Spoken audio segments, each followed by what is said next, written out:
Hi, everyone. My name is Lonnie Bloom. I'm an audit partner here at Witham, where we provide audit, tax, and advisory services. I'm a member of our technology practice, and I co-lead our e-commerce sector. I'm really excited to be here today with Nick DiNatale. He's the founder of ShipPlug. For today's conversation, we'll be discussing challenges around using third-party carriers for shipping products, and some ways e-coms can save money on shipping costs. Nick, great to have you here today. Can you just share a little bit about your background, including your experience on the carrier side with your time spent at FedEx? Sure, Lonnie. I guess I'll even start a little bit further back. I'm actually an accountant as well, where I started my working career at KPMG. So worked in their audit practice, and that's really where I learned about saving money, right? How important that is to a business owner at all costs. And then moving over into FedEx is my next job. That's where I was able to take my accounting background and help relate that to customers. Now, quickly, I worked at FedEx for 12 years, had 6 promotions, and what I quickly realized is how convoluted FedEx, UPS, DHL, all the carriers make the invoicing convoluted, the claims process convoluted, the pricing agreement convoluted, and it's just not consistent with one carrier or at one time in history. It's consistent every year and multiple times through the years. So that's why I left FedEx, was to help the customers understand what they were paying or what they could be paying in shipping, knowing how competitive it is, especially in e-commerce. Great. Yeah, I didn't realize you had an audit background. That's good to Yeah, hear. So I know the being in hard it, work it takes to be an accountant, so yeah, you're a special breed. yeah. And you guys are doing interesting things over there. So I'm excited to kind of get into it. Nick, in your experience, what types of third-party carriers are e-coms using to ship products, and does their selection of those carriers change over time as they're growing? Yeah, I think so. I think most e-commerce brands default to the post office, right? It's easy. They come to my door every day. A lot of e-commerce businesses are started out of the living room or out of the garage. We hear those stories all the time, and typically you default to the post office. Now, as your product changes, maybe you get bigger boxes, bigger orders to retail. Most companies then take a look at FedEx or UPS. Now, as you scale, there's a multitude of smaller carriers that can help mitigate the cost, but that's once customers get to thousands of pieces a day. Would you be considered for one of those third party carriers? But most people default to the post office, FedEx, and UPS. Right. Yeah, that's how I think about it. Just as a consumer, post office, UPS, FedEx. I think the first time we spoke, you were kind of listing out all the other smaller third party carriers, and I just didn't realize that there's all these other carriers out there.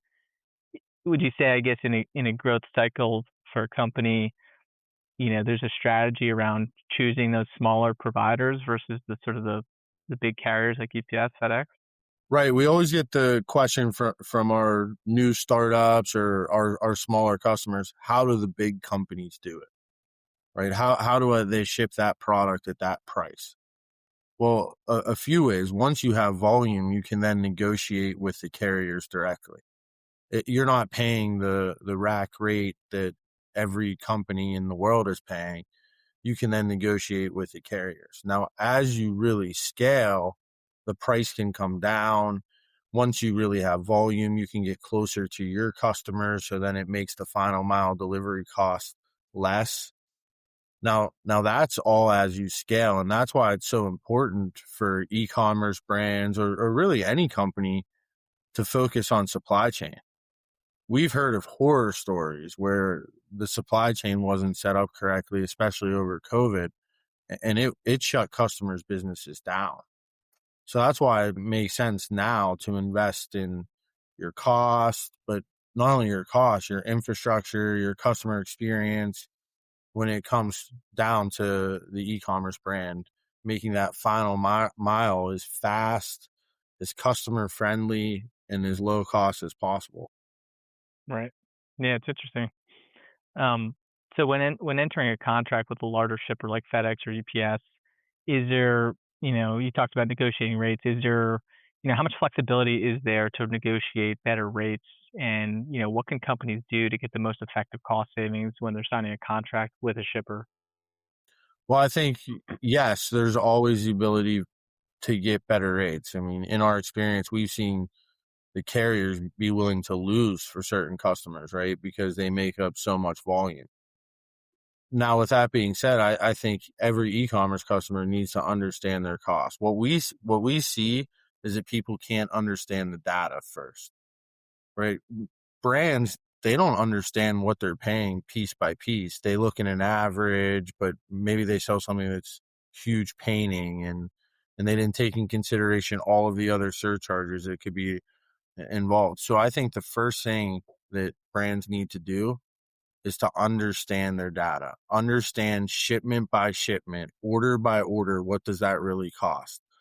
Most people offer free shipping up to a certain value amount, right? So if you spend $100, you get free shipping.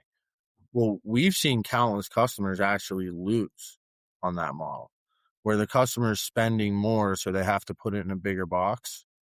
And then the bigger box actually makes them not profitable because they don't have 50, 60% margins like we'd all like to have. Right, Um, so that would be the first thing, is understand your costs order by order. right. Yeah, it's interesting that, talk about the bigger box. There's a lot of our clients have many different SKUs that they sell, right? So could be small products to larger products, and each SKU, each item might have a different sort of strategy around how am I shipping that product to the end customer. So yeah, the data is very important, and this understanding it is key. Yeah, So I I'm, mean, I'm glad you mentioned that. with an invoice, we've had customers where they've had their invoice mistakenly turned to paper, and the mailman would roll their UPS, their FedEx invoice on a dolly. That's how many line items a weekly invoice could be for a customer shipping 30,000 pieces a day, 1,000 pieces a day, right? That's over a 2-week time frame. You're having thousands of line items. So how could you understand your data? Right, right. You know, there's so many logistical challenges I think of when shipping products to customers, including damaged products or late shipments. Who's on the hook for these added costs, and what can ShipPlug do to help businesses recover some of those costs and some of those losses? Well, so a few things. The late shipments. Now, that's up to the shipper to file for those late shipments. Now, what we have is software where our customers can connect to our software, and it will automatically file the refunds on behalf of our customer, and then it automates the refunds. So we make sure that we're going to hold the carriers accountable for their promised delivery date. And when it's not, our customers, the shippers, get paid the money back. Yeah, it's great, and you have an interesting business model. Now, there's always in e-commerce the big question, and I know a lot of listeners are going to ask, what happens when FedEx, UPS, the post office says it's delivered, but my customer didn't get it? My customer called and said, we didn't get it. We call FedEx. FedEx says they didn't get it. At that point, the carrier is the best person to negotiate with, because they could refund you up to $100. Now, in most cases, the shipper needs to just build that in as a cost of goods. There's going to be countless times where the carrier delivered the package. Maybe it's to an apartment complex and they didn't get it. Maybe they delivered it and there was porch piracy. There's countless times where the shipper, the e-commerce brand, is going to be on the hook for that. That's Right, very important to understand. right. Now, what's also important is to understand your chargeback ratio, because it might make sense just to refund the customer or ship them another one to keep them happy, right? Because the more chargebacks you have, I mean, your banks could shut you off. So that's something important, that there's two different things. The refunds for late shipments, the carrier is the one responsible for that. That's a carrier problem. Now, the claims process, where there's a dispute on delivery, Now damage is easy, right? When I sold this shirt, I didn't give it to UPS dirty, right? I give them hundreds every day that are new. Well, of course UPS damaged it. Now, the biggest problem though is the porch piracy. Now, if you have a high level of porch piracy, to mitigate that, there are insurances that are out there, third party insurances that you could buy to help mitigate that particular issue of the shipment being delivered and your customer disputing it. Yeah, there's a lot of sort of layers involved in shipping products and making sure you're not incurring more losses than you should, right? And sounds like you guys are helping companies recover some of those losses. We can definitely help recoup for late shipments, but then I think the next thing is the visibility and understanding your cost. Our software can break down a very convoluted UPS, a very convoluted post office invoice, and put it in a format where our customers can self-service look at the data and truly understand what they're paying, even by order number. So then that customer, the e-commerce brand, can truly understand if they're making a profit or not. Right. When some brands will sell at a 2, 3, 5%, 10% margin, a dramatic change in shipping costs can actually result in a loss. Right. Yeah, and you never want to see that. So your platform for customers, is it, I guess, user friendly? How do they see the data, and how do they manipulate that? And sounds like there's a lot of automation involved too when it comes to recovering some of Yeah, those so we losses. work off of the major carrier invoices.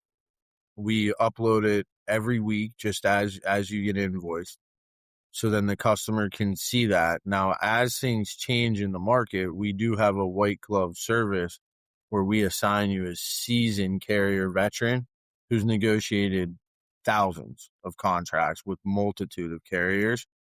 But then the software can help recognize these changes in the market with demand surcharges, with residential surcharges. We can help customers understand the year over year increase, right? So I think the software helps keep our very seasoned former carrier employees that understand the contract negotiation. It leverages the software to help them help our customers achieve the lowest cost with the carrier. That's Right. our ultimate goal. We can help with claims for lost packages. We can help with the refunds for late shipment, but we truly want to make the best decision on the carriers to ship with. Not only sometimes cost, but services as well. That brand experience is very important. Right. There's reasons brands scale that are more expensive than the lowest cost. Now, it definitely depends on your product, but at ShipPlug, we can give you the option to do both, see service and see the low cost options that are out there. Right. Yeah, with the supply chain too, it's just ever changing. It's not constant. There's changes, disruptions in the supply chain all the time. So you're going to see rates changing, market changing, depending on where you're manufacturing, shipping your product overseas. There could be issues just getting product. We saw a lot of that through COVID. Uh, So it sounds like the issues people had, it changed business. And that's when I think people really put a focus on supply chain, right. right? And Yeah, how important is that? yeah, and your product, I mean, it's just good timing with all the supply chain disruptions and you guys coming in. You're not. It doesn't sound like you're one and done, right? You're not going to go in and negotiate contracts and then okay, that's the end of your service offering. This is a constant Yeah, process for we you look guys. at it Yeah. as a partnership because one of the biggest values we bring is our experience in seeing what other e-commerce shippers have done. Right. Right? We can make recommendations on box sizes, on packaging, on warehousing, on duty and taxes, on best places to even source from. So we can really help be that partner Yeah. that lowers your costs and then also makes recommendations to help you scale. Right. Yeah, and that's a huge value add. Um, yeah, Nick, let's talk about other ways that e-coms can cut costs. We've seen a huge shift in sort of mindset from with our e-commerce and tech clients, where investors are more concerned about margins and profitability rather than revenue and growth at all costs. How else do you consult businesses who want to create more meaningful cost savings. You talked about a few things. I think in our previous conversation, you mentioned Section 321 Type 86 clearance, which is a Yeah, program to. so I think, when a lot of times it is a race to the bottom, you need to take in any situation. What you mentioned is a tax where the minimus value in the United States is $800. What that means is anything below $800 that's shipped to a different importer of record moves into the United States duty and tax free. So as you're an e-commerce company, you really need to understand what all of your costs are. Some people bring an ocean container and think that's the cheapest way because ocean's cheap. Well, can we warehouse that maybe on the border in Mexico or Canada and ship our e-commerce orders one by one? And now we're saving 25% on duty and tariffs. We then leverage a 3PL in Mexico that has a lower pick and pack rate than our warehouse in the United States? Can we lower the cost there? Now, how does that also impact our transit time? So we need to outweigh that, right? So that's an example of where we can help brands, we can help e-commerce companies really, really take advantage of our background. And then that can help change companies. I mean, we've saved companies 10, 20, $50 an order. Oh wow, yeah, yeah. That's the experience you bring is just a value add, right? That's a pretty significant value add to customer companies that are just spending so much on shipping. So if you were, just as an example, if you're an e-commerce business getting product manufactured overseas, let's say China, and you're getting it delivered to the States here and selling in the U.S., and all of your products under that $800 threshold, I guess how would you advise that type of company to, structure their distribution channels? Well, I think it makes sense to get it close to the United States. So then as you get your e-commerce orders one by one, you can still ship ocean to Canada. You can still ship ocean to Mexico. You clear it in those countries. And then you can work with partners that have licensing to do an informal clearance where that is shipped one by one. Right. And then you're saving on the duty and tax, right? Because then it's exempt under that clearance. Yep. Right. So you talked a lot about what e-coms can do to save costs on shipping. Is there, I guess, anything top of mind for you when talking to e-coms that you'd like to emphasize, or anything else that you know, first conversations with a client, or are you, what are some of the issues that you're bringing up? Well, I think first, every customer is different, right? So everybody has different pain points, and that's what we truly understand. But at the end of the day, everybody cost is typically a pain point. But I think when we take the approach is that we want to understand what is the goal long term, right? We work with countless customers that need next day shipping, right? So is the low cost always the best option? Well, if we're shipping blood, no. So we really want to understand what are your supply chain goals. So, some is not just to lower costs. So with that being said, that's exactly why we take the approach of we always ask questions first to our customer. Then we formulate a plan to optimize the supply chain and achieve the lowest cost. Right. Yeah, that's important. It's not one size fits all, right? And it's the same with our clients. Every client is different, has different motivations, needs an audit for a different reason, right? So coming up with a strategic plan for your clients is, it's pretty important to make sure they're getting the right value add. Absolutely. Nick, any other highlights you want to note, or any success stories, any clients that you've saved a ton of money and are reoccurring clients Yeah. or companies? So we have an e-commerce brand, and the person that was our relationship was actually in procurement. Now, in procurement, as many people know, it's almost a thankless job, right? You negotiate a lot of contracts. You're ultimately trying to lower the costs, and that's really ultimately it. Now, what happened when we helped assist in a contract negotiation, we actually cut this customer's cost by 80%. which then allowed them to repurpose that money into sales. So for one of the first time in history, procurement helped sales. Now that person won the employee of the month, right? But that changed the owner's life, the company's life. If you can cut your biggest cost by 80%, it makes sense to have a conversation with a company that can really help do that. And that's our biggest success story is having an employee win employee of the month because of a partnership they made with us. Oh yeah, absolutely. That's a great highlight. Just the importance of evaluating some of your largest costs and figuring out a strategy to lower those costs to increase margins, increase profitability. Sounds like you guys are doing a great job of working with clients and building that partnership, building that relationship. So it's great to hear. Absolutely. Yeah, Nick, really appreciate the time today. I think it was very insightful. If anyone's listening wants to, connect separately on anything e-commerce related or want to learn more about ShipPlug, feel free to reach out to myself or Nick directly, and we're happy to chat more. So appreciate the time. Thanks, Lonnie. Appreciate it.